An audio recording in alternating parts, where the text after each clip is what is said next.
मंत्री जी, आपने रिपोर्ट तो सारी दे दी लिख करके इसमें, लेकिन जो बात मैंने इसमें आपसे पूछी है कि यौन शोषण के मामले में जितनी शिकायतें आपके पास आई, क्या सब पे कार्रवाई हुई? नंबर 2, पिछले साल महिलाओं के खिलाफ अपराध की संख्या जो थी 2021 में 16,658 थी, ये 2022 में बढ़ गई। और उसके बाद पुलिस की तरफ से जो कार्रवाई होनी चाहिए थी उसमें भी 57.2% केवल जो है मामलों में पुलिस ने चार्जशीट दाखिल की है, जबकि अपराध जो है उसकी संख्या अगर देखी जाए तो बहुत बड़ी है। बाकी लोगों के खिलाफ कार्रवाई क्यों नहीं हुई? और जिन कोचेज ने शिकायत करी सरकार को, आपने बाकी सब जगह तो जहां भी शिकायत आई तुरंत एक्शन ले लिया, उनको गिरफ्तार भी कर लिया, उनको सस्पेंड भी कर दिया, उनके खिलाफ कोर्ट में चालान भी पेश कर दिए। एक महिला खिलाड़ी हमारे हरियाणा प्रदेश की, जिसने शिकायत दर्ज कराई आपके मंत्री के खिलाफ, और उस मंत्री के खिलाफ सरकार ने कोई कार्रवाई नहीं करी, उसका बचाव किया। जहां उसका आपने बचाव किया, वहीं चंडीगढ़ प्रशासन की तरफ से जब मंत्री के खिलाफ चार्जशीट दाखिल कर दी गई, तो फिर उसके बाद उसके खिलाफ आपने क्या कार्रवाई करी, ये भी आप बताओगे?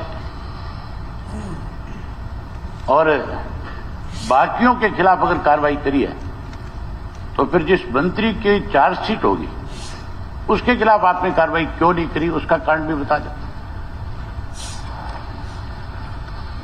स्पीकर सर,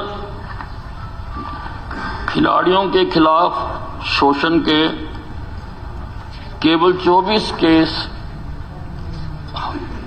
आए हैं और 24 में से 17 के केस कोर्ट में चल रहे हैं। 6 अभियोगों में जांच के दौरान कोई साक्ष्य नहीं प्राप्त हुआ है।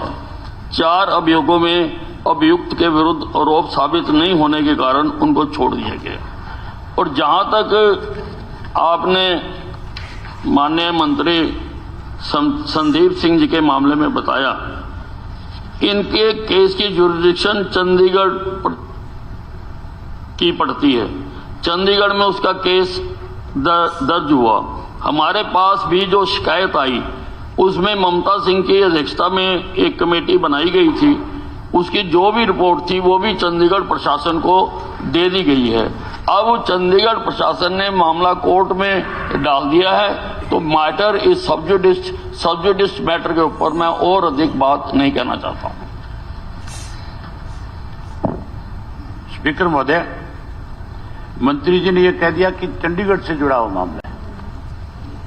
मामला चंडीगढ़ की कोर्ट में है, लेकिन मंत्री आपके हरियाणा प्रदेश का है।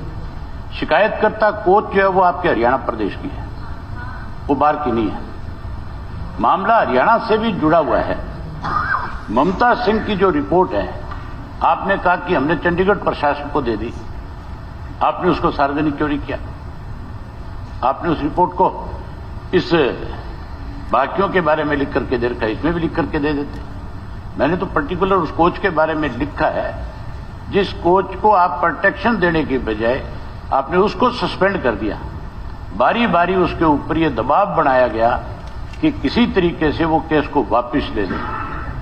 मतलब आपने बचाव किया अपने मंत्री का। मैंने ये पूछा भी, आपने चंडीगढ़ में मुकदमा दर्ज हो, चाहे दिल्ली में मुकदमा दर्ज हो, चाहे कहीं और मुकदमा दर्ज हो, हरियाणा से सरकार से जुड़ा हुआ व्यक्ति अगर उसमें शामिल है तो उसके खिलाफ तो कार्रवाई सरकार करेगी या कोई और दूसरा करे? 1 मिनट के साथ साथ 1-2 चीजें और आपसे पूछ लेता हूं।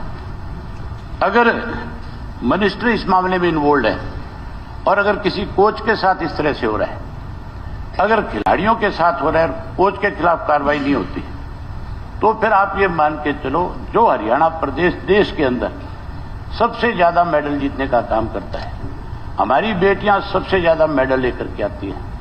कल को कौन माँ बाप जो है अपने बच्चों को स्टेडियम में भेजेगा जब उनको प्रोटेक्शन सरकार की तरफ से नहीं मिलेगी, मंत्री जब उनके खिलाफ इस तरह की कार्रवाई करेगा, तो फिर आप ये बताओ बच्चों को माँ बाप कैसे भेजेंगे?